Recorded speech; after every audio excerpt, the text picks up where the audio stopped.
The scripture said it's with the mind that we serve the Lord. The mind is the battleground. The fight is in your mind. Tell somebody, say the fight is in your mind.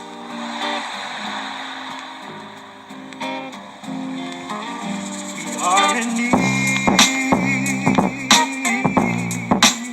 of men who will be met today. We are in need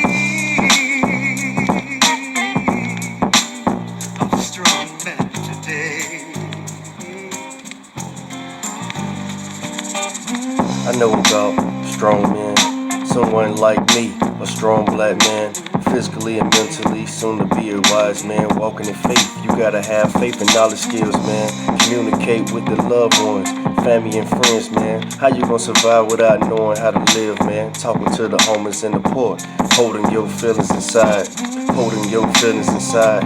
Where your leadership at and your spiritual pride, keeping your mouth shut quiet. I hope a person like me come through and uplift your pride. Yeah, uplift your pride, cause everybody, it's the fight in your mind. We are in